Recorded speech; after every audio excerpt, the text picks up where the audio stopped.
By the early 20th century, the British justified their 200-year rule over India as a gift of civilization, calling it tolerant imperialism. But what they didn't know was that the land they claimed to enlighten had already lived through a golden age thousands of years earlier.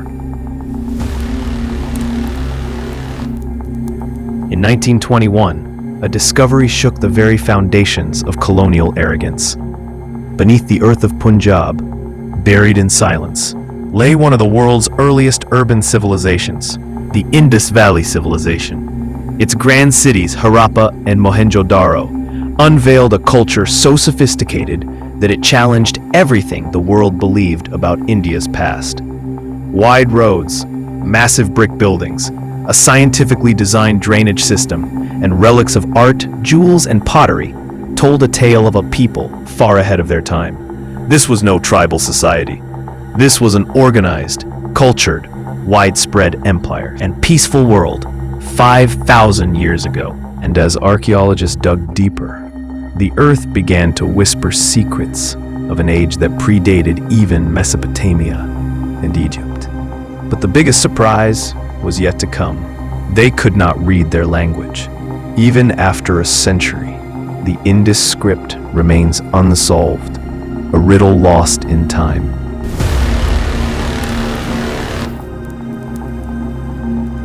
In 1829, Charles Masson, a former East India Company officer, was passing through Punjab to meet Maharaja Ranjit Singh in Lahore. As he traveled, he stumbled upon curious ruins and artifacts scattered near a dusty mound. He didn't know it then, but he had just found Harappa, one of humanity's oldest cities. Driven by passion, he documented everything and later published his findings under the title Arrival at Harappa. But it wasn't until Alexander Cunningham, a military officer and amateur archaeologist, visited the site in 1853 and again in 1856 that coins and seals began to emerge from the ground, hinting at a lost civilization. In 1861, Cunningham established the Archaeological Survey of India, ASI, and became its first Director General. But real progress came in 1902 when Sir John Marshall took over ASI and assigned Indian archaeologist Daya Ramsani to start major excavations. By 1920, the first large-scale excavation at Harappa began. A year later, artifacts were found on the banks of the Ravi River.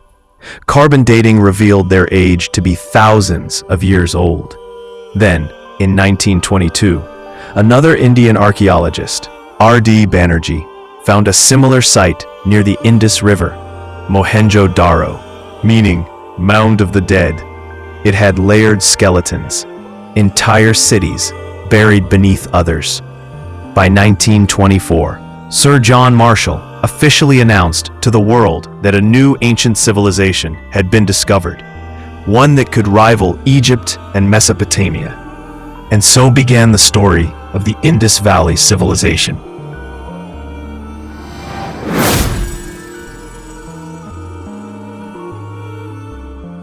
The Indus Valley Civilization stretched over 1.2 million square kilometers, covering modern-day India, Pakistan, and Afghanistan, making it the largest ancient civilization of its time. At its peak, over 5 million people lived in its meticulously planned cities. Cities like Harappa, Mohenjo-daro, Lofal, and Dhalavira had a striking pattern. 2 segments. The lower town mean residential, and the upper town meaned public or elite areas. Gridded streets wide enough for bullock carts. Uniform bricks with standardized dimensions. Advanced drainage systems under every house. Wells and step tanks for drinking and ritual use. In Mohenjo-daro, they found the Great Bath, an 8-foot deep public water tank, likely used for religious or communal bathing. Nearby were changing rooms and freshwater wells. In Dhalavira, massive water reservoirs were used to store floodwater, centuries ahead of their time. Dustbins lined the streets. Signboards gave directions. Every house had a bathroom with a connected drainage outlet. The civic planning was not just advanced, it was visionary. And yet, in all this grandeur, no sign of a palace, army, or ruling class. No war, only peace, cooperation, and balance. Perhaps the real miracle of this civilization was how they lived.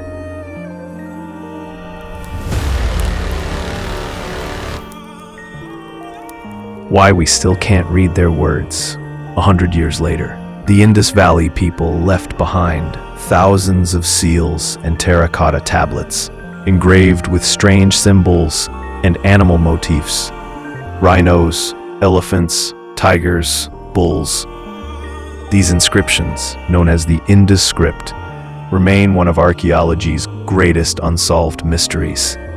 No one has ever been able to decode them. Why? Because unlike Egypt's Rosetta Stone, there is no bilingual artifact. We have no translation key, and so the Indus language remains locked in time. Researchers estimate over 400 unique symbols, some like stick figures, others like birds, turtles, or fish. Most inscriptions are short, usually 5 symbols, some with up to 26. Some believe it's a logo-syllabic language like Chinese, where each symbol conveys a whole word or sound. Others believe it's not a language at all, just marks of ownership. Some think it's related to Sanskrit, others to Dravidian languages. Government of Tamil Nadu even announced a reward of 10 lakh rupees to anyone who can decode it. But a century has passed, and still the Indus script remains a sealed vault, hiding the stories of an ancient people we still don't fully understand.